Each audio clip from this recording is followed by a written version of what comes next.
A conspiracy theory is nothing more than a secret combination. Source: Lucifer. Dead Sea Scrolls.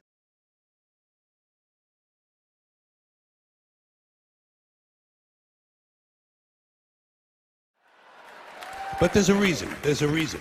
There's a reason for this. There's a reason education sucks, and it's the same reason that it will never, ever, ever be fixed. It's never going to get any better. Don't look for it. Be happy with what you got.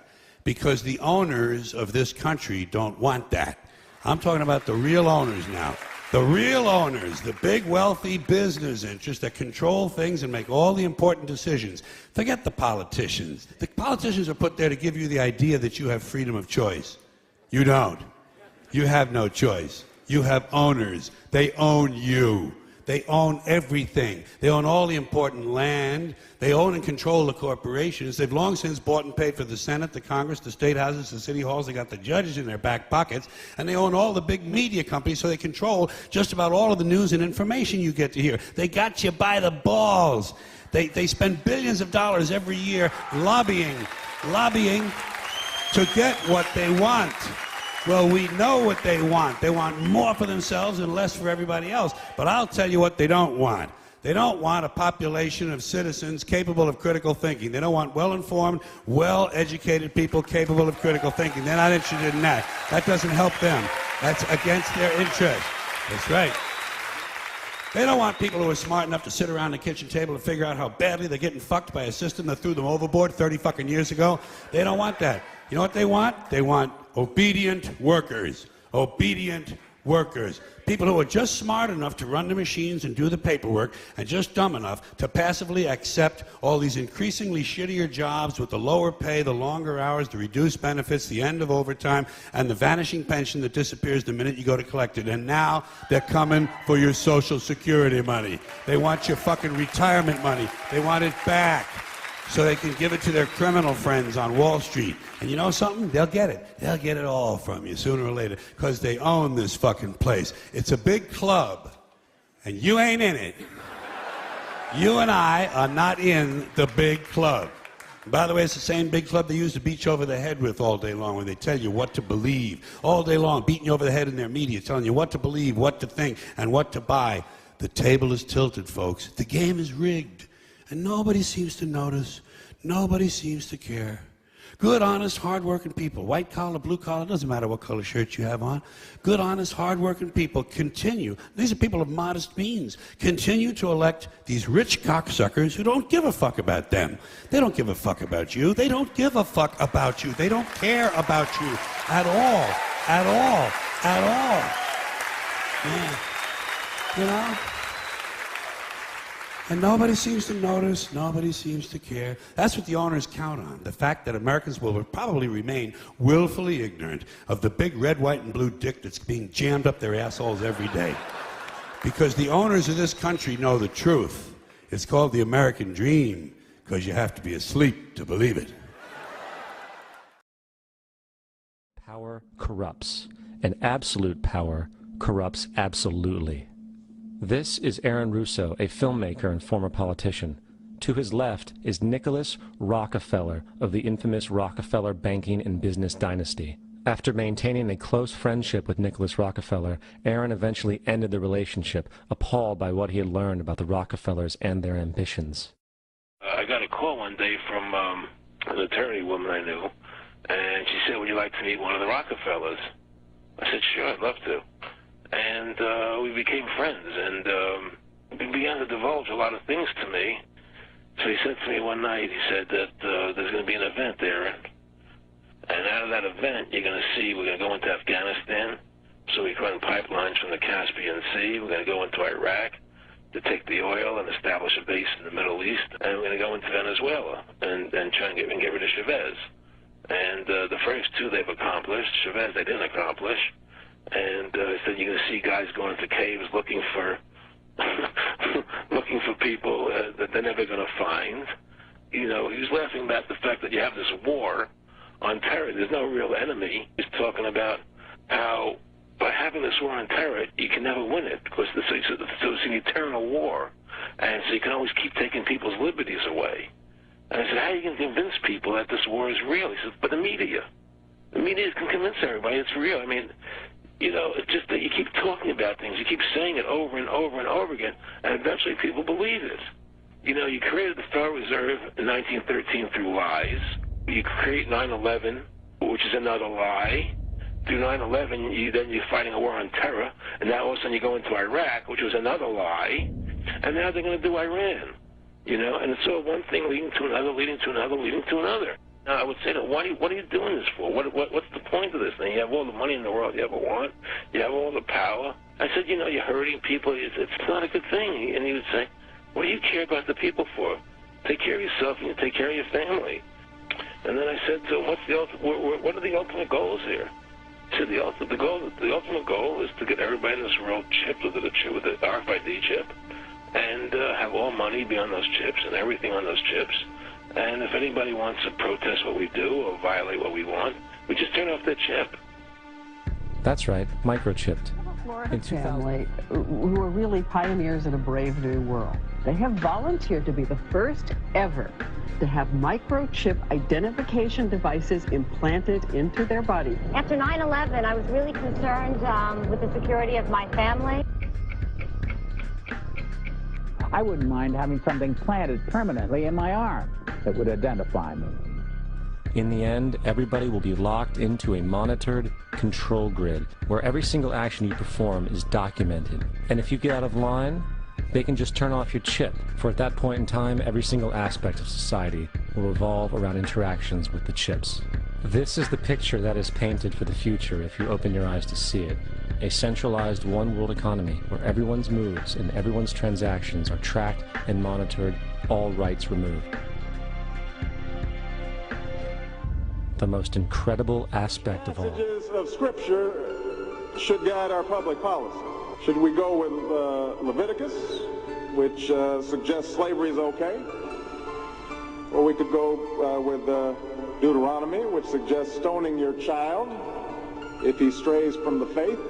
Or should we just stick to the Sermon on the Mount, a passage that is so radical that it's doubtful that our own Defense Department would survive its application? Folks haven't been reading their Bible. Senator Obama, after you so arrogantly...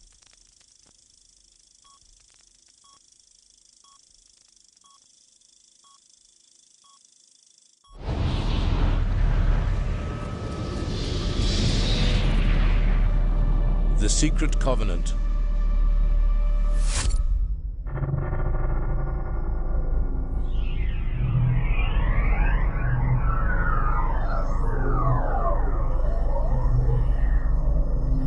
An illusion will be created so vast, so large that it escapes their perception. Those who see it will be thought of as insane. We will always stand above the relative field of their experience, for we know the secrets of the Absolute. We will work together always, and we will remain bound by blood and secrecy. Death will come to he who speaks. We will keep their lifespans short and their minds weak while pretending to do the opposite. We will use our knowledge of science and technology in subtle ways so they will never see what is happening. We will use soft metals, aging accelerators and sedatives in food and water, also in the air. They will be blanketed by poisons everywhere they turn. The soft metals will cause them to lose their minds. We will promise to find a cure from our many fronts, yet we will feed them more poison. The poisons will be absorbed through their skin and mouths. They will destroy their minds and reproductive systems. For all this, their children will be born dead, and we will conceal this information. They will see our products being used in films, and will grow accustomed to them, and will never know their true effect.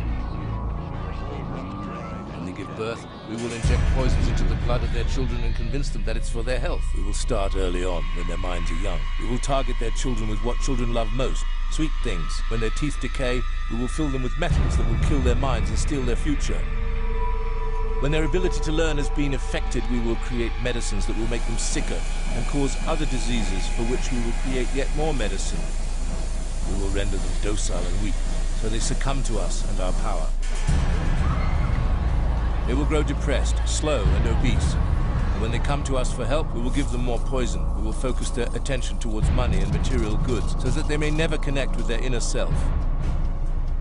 We will distract them with fornication, external pleasures, and games so that they may never be one with the oneness of all.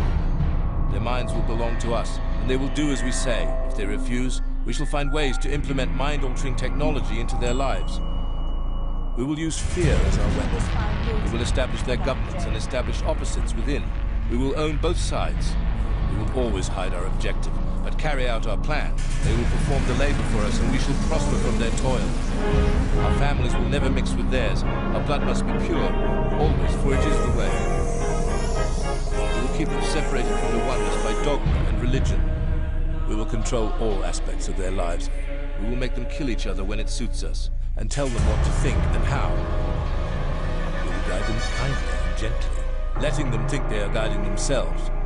We will incite animosity between them through our factions. When a light shall shine among them, we shall extinguish it by ridicule or death, whichever suits us best. We will make them rip each other's hearts out and kill their own children. We will accomplish this by using hate as our ally, anger as our friend. Hate will blind them totally, and never shall they see that from their conflicts we emerge as their rulers. They will be busy killing each other. They will bathe in their own blood and kill their neighbors for as long as we see fit.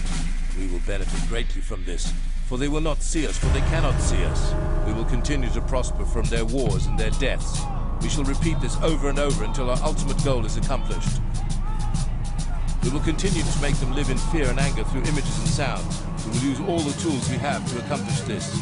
The tools will be provided by their labor. We will make them hate themselves and their neighbors. This they must never know. We will always hide the divine truth from them, that we are all one. They must never know that color is an illusion. They must always think that they are not equal. Drop by drop, we will advance our goal. We will take over their land, resources, and wealth to exercise total control over them. We will trick them into accepting laws that will steal the little freedom that they have. We will establish a money system that will imprison them forever, keeping them and their children in debt. When they shall band together, we shall accuse them of crimes and present a different story to the world. For we will own all the media. We will use our media to control the flow of information and their sentiment in our favor. When they shall rise up against us, we will crush them like insects, for they are less than that. They will be helpless to do anything, for they will have no weapons. They must never learn this truth, for they will turn against us. For their work, they will be rewarded with earthly things and great titles, but never will they become immortal and join us. Never will they receive the light and travel the stars. They will never reach the higher realms, for the killing of their own kind will prevent passage to the realm of enlightenment. This they will never know. The truth will be hidden in their face. It will be so close that they will not be able to focus on it until it's too late. Oh yes, so grand will the illusion of freedom be that they will never know that they are our slaves. When all is in place, the reality that we have created from them will own them. This reality will be their prison. They will live in self-delusion. When our goal is accomplished, a new era of domination will begin. Their minds will be bound by their beliefs, the beliefs we have established from time immemorial. But if ever they find out that they are equal, we shall perish. This they must never know. If they ever find out that together they can conquer us, they will take action. They must never, ever find out what we have done, for if they do, we shall have no place to run, for it will be easy to see who we are once the veil has fallen. Our actions will have revealed who we are, and they will hunt us down, and no person shall give us shelter.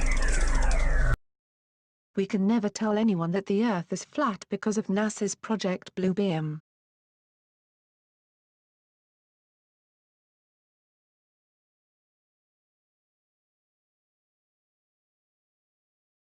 A conspiracy theory is nothing more than a secret combination.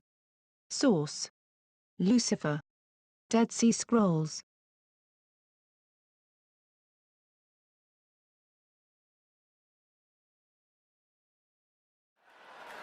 But there's a reason. There's a reason.